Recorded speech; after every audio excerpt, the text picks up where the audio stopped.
pang-araw-araw with a style ang hanap nyo, baka itong si Yamaha Fazio 125 ang para sa inyo. So, nasa gilid natin guys is itong bagong color variant ng Fazio, which is itong matte orange. Actually guys, hindi ko pa ito nare-review. Gagawin natin to ng review at walkthrough. At syempre, aalamin na din natin yung updated price. So, without further ado, let's start this video. Yamaha Fazio 125 matte orange. So before ang lahat guys, umpisa muna natin sa kanyang technical specs. Of course, this scooter is powered by 125cc, air-cooled, 4-stroke, single overhead cam, 2-valve at single cylinder. Ito rin ay merong compression ratio na 11.0:1. At pagdating naman sa kanyang max power, siya ay may lakas na 6.2 kilowatts at 6,500 RPM and max torque of 9.9 Nm at 5,000 RPM. When assist is activated, it will increase up to 10.6 Nm at 4,500 RPM. So, this one guys is meron na siyang Blue Core hybrid di kumpara doon sa ibang Yamaha na scooter, no? So, pagdating naman guys sa kanyang seat height, this scooter is merong seat height na 750mm. Kaya naman sa height ko na 5'5", abot na abot natin siya. So, if ever guys, meron kayong height 5'2", 5 flat, kaya nyo itong abutin, medyo nakatipto nga lang tayo dito. Pagdating naman sa ground clearance, this scooter ay merong ground clearance na 135mm. Ayan. So, sa hams ng Pinas, hindi na masyado aabot yun sa ilalim na bahagi ng motor na to. Pagdating naman sa kanyang fuel tank capacity, this scooter ay merong malaking fuel tank capacity na 5.1 liters at ilalagay ko na lang sa screen guys yung kanyang average fuel consumption. Ayan. So ito guys, na color variant is bago, no? Actually may nauna dito yung glossy red, cyan at saka white. Tapos ngayon nilabas itong matte orange. Ayan. So dito tayo guys sa kanyang front. So pagdating sa headlight, naka-LED. Ayan, tsaka equipped na din siya ng daytime running light. Pagdating naman sa turn signal, ganun pa rin naman, naka-halogen. At equipped na din siya ng hazard lamp or hazard light. And para sa akin, advantage yan kasi bibihira lang yung scooter na may ganitong klaseng feature. Kasi si Yamaha Mio i125 at Yamaha Mio Gear ay hindi pa rin equipped ng hazard light or hazard lamp. So ito si Fazio, ayan, modern na kasi meron na siyang ganitong feature. Pagdating dito, may line na matte black yung kanyang fairings or flarings. At meron na din siyang pride of ownership, meron na din logo ni Yamaha. Tapos, pagdating naman sa kanyang mga levers guys, silver yung kulay. Dito, equipped na din siya ng park brake lock. So, ang gamit nito, pag nasa incline ka na lugar at pag naka-down to, hindi na basta dadaos-gustong scooter na to. Isa yan sa safety feature na nilagay dito ni Yamaha kay Fazio 125. Pagdating naman dito guys, ayan, ito yung kanyang front fender. So flexible, meaning pag mabangga to, hindi to basta-basta mag-shatter into pieces. No, mayuyupi lang to at babalik lang din to sa dati. At sa gulong naman, ayan, tubeless na din siya guys at mayroon na brand na Dunlop at mayroong tire size sa front na 110/70/12 inches. So para sa akin, goods na yan. Malaki na yung sukat ng gulong niya. No? Hindi ka na mabibitin guys, lalong-lalo na sa long ride. Pagdating naman sa suspension na ginamit, telescopic with single disc and single pot piston brake caliper. And yung nagustuhan ko din dito guys, meron na siyang malawak na footboard. So ito po yung view niya sa side. Ayan. So marami ka nang may lalagay dito guys na mapapamili mo if ever ito yung gagamitin mong motor. So ito guys is modern classic na design na scooter ni Yamaha. Ayan. Tapos dito tayo banda sa kanyang handlebar. So pagdating sa grip, ayan, classic na classic. Tapos pagdating naman sa mga button, nandito yung kanyang stop and start system off and activated. For me guys, mas advantage na i-activate to para 3 to 5 seconds na hindi tumatakbo tong scooter na to, mag-o-off yung makina niya. In that way, mas makakatipid kayo sa gasolina.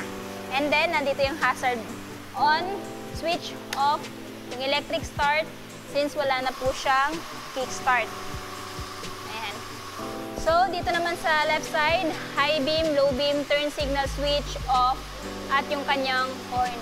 Sa dashboard naman, equipped na po siya ng fully digital instrument panel. Ayan, tapos nandito yung mga indicators niya, like hazard, may pangalan or logo ni Yamaha. Tapos yung kanyang high beam, low beam, check engine, at saka yung stop and start indicator. Pagdating sa dashboard, information meron dito, speedometer, fuel gauge, odometer. Tapos may button dito guys na isa para malaman mo ano pa yung mga information meron dito, kagaya ng trip 1, time, convenient yan kung trabahante ka, mayroon ng time tong scooter na to. Battery, ayan, dyan mo malalaman kung okay pa ba yung battery ng motor na to or kailangan na bang palitan. Odo, trip 1, at bumalik na siya sa dati, no? So, yun po yung information meron dito. Pagdating naman sa kanyang side mirror, ayan, classic na classic. And napaka durable guys, hindi basta-basta malilipad ng hangin pag papatakbuhin nyo to sa high speed, no? Or if ever matulin yung takbo ninyo. Meron na din po siyang dalawang front pocket. So, dito sa left side, ayan, medyo malalim na. At meron na din siyang charging port, pero kailangan pa rin ng adapter guys. No? If ever magsasaksa kayo dito, goods na goods yan sa long ride, hindi na malulobat yung phone ninyo. And then dito, malawak na din yung kanyang front pocket dito, mapaglagyan ng 250 ml bottled water, coins, ayan, coin purse, kasi hindi ka na mamumroblema guys na baka nahulog kasi medyo malalim na. And meron na din siyang hook guys, carabiner hook, both pareho dito at saka dito. So dalawa yan. No, may hook na siya, mapaglagyan ng mga papamili nyo, may plastic paper bag. Ayan, safe na dyan. Tapos yung footboard niya na napakalawak. Sa mga nagtatanong sa nakalagay yung battery, nandito po. And don't worry guys, safe na po yung battery dito. No? Kasi nga, fully sealed naman to pag halimbawa tinakpan to or pag kinabitan ng battery. So para sa akin, goods na goods yan. At kung mapapansin nyo guys, meron siyang mga angulo dito na parang may mga tusok-tusok. Ayan. Para yan sa sapatos, hindi mag-skid. Ayan. Tapos dito, matte black yung texture. At yung sticker lang na makikita nyo dito guys sa side is itong logo niya. Ayan, pati dito, Fazio. Tapos dark cyan and white. O, diba? Napaka-minimal lang and napaka-elegant tingnan sa personal, no? Ayan o. Tapos, ito yung apakan ng angkas, guys. Ayan, pwede mo i-fold kung wala ka angkas. Yung air cooling system niya at equipped na po siya ng SMG, Smart Motor Generator. So, pag papaandar niyo po ito, tahimik na lang po, wala na po kayong maririnig na engine sound. And ito po yung tambutso niya guys, may cover na din para hindi mapaso yung angkas mo or ikaw. Ayan o. Safe na po yung legs nyo ditong dalawa. Sa gulong naman, ayan, Dunlop pa rin at meron siyang tire size sa likod guys na 110 by 20 by 12. And ang kanyang suspension na ginamit is monoshock unit swing suspension at braking system naman is drum brake. Ayan. Tapos, check naman natin yung kanyang seat. Pagdating sa seat guys, naka-rough at saka nakatuto na din. Iba yung texture dito sa upuan ng angkas, iba din yung texture dito sa upuan ng driver. So kahit anong klaseng pantalon na susutin ni driver, hindi na masyado dulasin dito, maging dito. Ayan. Generous na din sa long ride, hindi na masyado sasakit yung puwet nyo nito. So ngayon, check natin yung sa seat. Anyway, dito pala i-open yung seat guys. Ayan, kailangan mo lang tong pihitin dito tapos magki-click at o-open na tong kanyang under seat. So pagdating sa under seat guys, ayan, malawak na. So, ilalagay ko na lang sa screen na yung kanyang capacity at kung hindi pa rin enough to, pwede naman kayo magpalagay ng top box.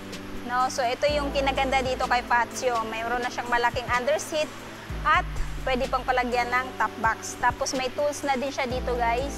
Naka-organized na din. So, malinis na malinis po talaga yung design niya pagdating dito. Ayan. Pagdating sa likod guys, ayan po yung lights niya. Naka-hazard siya, no? Bulb type or halogen pa rin naman.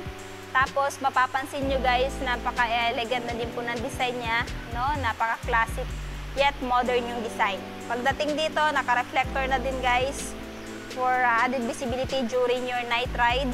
Ayan. And dito naman sa side,